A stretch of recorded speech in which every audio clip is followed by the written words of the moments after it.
तो आज तक के हर जगह ऐसा होता है कि डॉक्टर के पास में बीमार आते हैं, है ना? ऐसा होता है ना? आपने हमेशा सुना होगा कि डॉक्टर के पास में सिर्फ बीमार लोग आते हैं।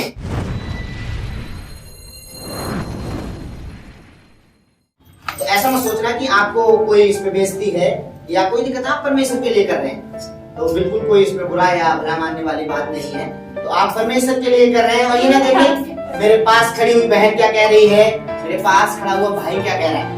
आपको ये देखना है परमेश्वर हमसे क्या चाहता है। Hallelujah, hallelujah, hallelujah. तो आज तक के हर जगह ऐसा होता है कि डॉक्टर के पास में बीमार आते हैं, है ना? ऐसा होता है ना? आपने हमेशा सुना होगा कि डॉक्टर के पास में सिर्फ बीमार लोग आते हैं। कभी ऐसा नहीं होता कि बिना बीमारी पता चले या बिना बीमार के बुलाए डॉक्टर साहब किसी के घर चले जाए। ऐसा होता है क्या? ऐसा कभी नहीं हुआ और ना होगा। डॉक्टर को सपना नहीं आ रहा है कि वो किसी के घर जाए। लेकिन ये है कि हमेशा जिसके पास बीमारियां हैं, जिसके पास दिक्कतें हैं, इनके पास समस्याएं हैं, वो परमेश्वर की उपस्थिति में आते हैं और परमेश्वर को बताते हैं और परमेश्वर उनका समाधान निकाल देता है। हालेलुया। तो लूका रचित सुसमाचार उसके 7 अध्याय और 1 से लेके 10 आयत में एक वाक्य लिखा हुआ है कि एक व्यक्ति है जिसका नाम नहीं बताया गया है, लेकिन वो एक सरदार है। सरदार मतलब कमांडर है। एक व्यक्ति है जो सेना का क्या है, सरदार है। उसको बाइबल में ऐसा बताया गया है कि कमांडर या मतलब सूबेदार। सूबेदार मतलब सेना के ऊपर एक व्यक्ति है, वो सेना के ऊपर रहता है। एक दिन क्या होता है, उसका एक दास बीमार हो जाता है। उसका एक दास बीमार हो जाता है और वो क्या करता है कि अपने यहाँ से कुछ पुरनियों, कुछ बड़े आदर मान पाने वाले लोगों के लिए भेजता है कि जाओ यीशु मसीह के पास जाओ और उनको क्या करो कि बताना कि मेरा एक दास है जो मरने पर है। मरने पर है मतलब उसके जीवन में मृत्यु और जीवन का युद्ध चल रहा है। जो मृत्यु और जीवन का युद्ध होता है ना, ये सिर्फ डॉक्टरों या जो मरता होता है उसको पता होता है। तीसरे व्यक्ति को इसमें कुछ नहीं पता है। लेकिन इस कमांडर ने क्या है, कमांडर इसलिए है कि लड़ाई को देखा है। जो लड़ाई में कमांडर होते हैं आज के समय में उनको कर्नल बोलते हैं। पहले सूबेदार बोलते थे। सूबेदार मतलब 100 से ऊपर, 100 लोगों के ऊपर होने वाला अधिकारी है। लेकिन एक दिन क्या होता है, कोई भाई पढ़ेंगे लूका रचित सुसमाचार 7 अध्याय उसकी पहली आयत से लेकर 10 आयत तक, पहली 1 से लेकर 5 तक पढ़ेंगे। जब वह लोगों से ये सारी बातें कह चुका तो कफरनहूम में आया। वहाँ किसी सूबेदार का एक दास जो उसका प्रिय था, बीमारी से मरने पर था। उसने यीशु की चर्चा सुनकर यहूदियों के कई पुरनियों को उससे यह विनती करने को उसके पास भेजा कि आकर मेरे दास को चंगा कर। वे यीशु के पास आए और उससे बड़ी विनती करके कहने लगे, वह इस योग्य है कि तू उसके लिए यह करे, क्योंकि वह हमारी जाति से प्रेम रखता है और उसी ने हमारे आराधनालय को बनाया है। हालेलुया। ये कमांडर है। ये कमांडर कुछ पुरनियों को, कुछ बड़े लोगों को, कुछ वहां के शिक्षित लोगों को भेजता है कि आप यीशु मसीह के पास जाओ। पहले आदमी उसने सुना, इसने यीशु मसीह को जाना नहीं है, यीशु मसीह को कभी देखा नहीं है। लेकिन क्या करता है कि यीशु मसीह के पास में कुछ लोगों को भेजता है और कहता है कि जाओ यीशु मसीह के पास जाओ। ये नहीं कहता है कि ऐसा बताना मैं कमांडर हूँ, ये कमांडर हूँ, मैं सेनापति हूँ, मैं यहाँ का राजा हूँ, मेरे अंदर में यहाँ सब लोग काम करते हैं। ऐसा नहीं बोला उसने। उसने बोला यीशु मसीह के पास जाओ।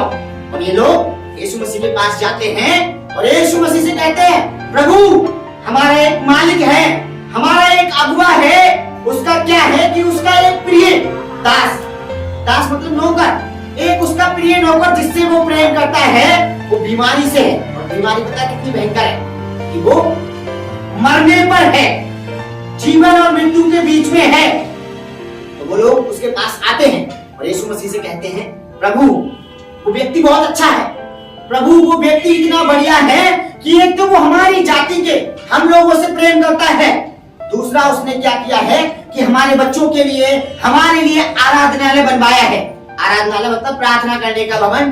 पहले के जमाने में गुरुकुल बोलते थे। गुरुकुल मतलब शिक्षा देने की जगह भी, और यहूदी उसको सिनेगोग बोलते हैं। सिनेगोग, उसने इस सिनेगोग को बनवाया है जहां पर क्या है कि वो शिक्षाएं भी देता है। वो अच्छा आदमी है, बहुत बढ़िया आदमी है। आप जाकर क्या करो, उसके दास के लिए चंगा कर दो, आप उसके दास को चंगाई दे दो। ये वो लोग आकर बताते हैं। ये इसलिए है, उसने ऐसा नहीं बताया कि मैं इस योग्य हूं, मैं इतना काबिल हूं कि आप मेरे कहने से यीशु मसीह आए, ऐसा नहीं। लोग आके उसकी बात को बता रहे हैं। मैं आपको बताना चाहूंगा, कभी कभी मैं और मेरी पत्नी पढ़ाई करते हैं, हमेशा एक डायलॉग रहता है, आप पूछ सकते हैं कि राजा प्रजा से बनता है, नेता लोगों से बनता है। ये सवाल रहता है, हमेशा रहता है। ये बहुत सारे लोगों को पता है, ये बात कहते हैं कि राजा हमेशा प्रजा से बनता है या नेता हमेशा लोगों के द्वारा चुना जाता है। बस सच है, सच है।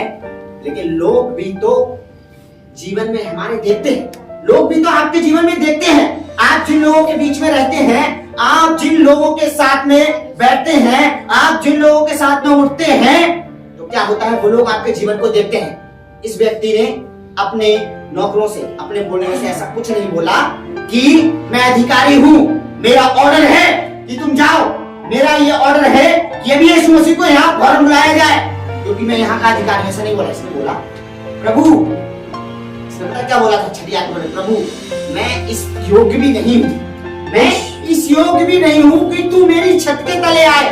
प्रभु मैं इतना काबिल भी नहीं हूँ कि तू मेरे घर पे आकर मेरे दास को चंगा करे। प्रभु सिर्फ मुंह से ही बोल दे तो मेरा सेवक चंगा हो जाएगा। हालेलुया। आपके जीवन को, आपके परिवारों को, आपको हर वो व्यक्ति देखता है जो आपके आसपास रहता है। आपका जीवन, हम सबका जीवन, अगर हम अपने जीवन में चंगाई चाहते हैं, अगर हम अपने जीवन में आर्थिक चंगाई चाहते हैं, अगर हम अपने जीवन में मानसिक चंगाई चाहते हैं, अगर हम अपने जीवन में सामाजिक चंगाइयों को चाहते हैं, तो हमारा जीवन ऐसा होने पाए। कैसा? नम्र वाला जीवन, दिल से दिल मिलते हैं, तभी हमको पता चलती है। ये व्यक्ति ने ऐसे बोला कि प्रभु मैं जानता हूं कि आप चंगा कर सकते हैं, और ये उसके दिल की बात थी। और जैसे ही यीशु मसीह चलते हैं और जाकर पहुंचते हैं, तो यीशु मसीह इस बात को कहते हैं कि मैंने ऐसा विश्वास इस्राएल में भी नहीं देखा, मैंने ऐसा विश्वास उन लोगों में भी नहीं देखता जो दिन रात मेरे साथ रहते हैं, लेकिन इस व्यक्ति में देखा। हमारा जीवन इस व्यक्ति के जैसा बनने पाए। इसे सुना था, यीशु मसीह मुर्दों को जिला देता है। ये लड़ाई करने वाला व्यक्ति था, कमांडर था, इसको ये बात पता है कि मैं सेना का अगुवा हूँ। वो मृत्यु और जीवन की लड़ाई पे अपने एक नौकर को देख रहा था। उसने बोला यीशु मसीह ही चंगा कर सकते हैं, यीशु मसीह ही छुटकारा दे सकते हैं, और यीशु मसीह ने वो काम को किया। जब यीशु मसीह जाते होते, जैसे वो इस बात को बोलते हैं कि मैंने इस्राएल में भी ऐसा विश्वास नहीं देखा, तो उस मालिक के पास से, उस सूबेदार के पास से एक कुछ व्यक्ति आते हैं और ऐसा संदेश देते हैं कि हमारा दास चंगा हो गया है। हालेलुया। सबसे बड़ी बात ये है कि वो अपने आप को एक कमांडर होने के बाद, एक उच्च पदवी होने के बावजूद भी परमेश्वर की उपस्थिति में बिल्कुल नम्र कर देता है। हम सबको परमेश्वर की उपस्थिति में नम्र होने की आवश्यकता है। परमेश्वर इस वचन के द्वारा हम सबको बढ़ाए, चलाए। आइए हम सब लोग मिलकर प्रार्थना करें।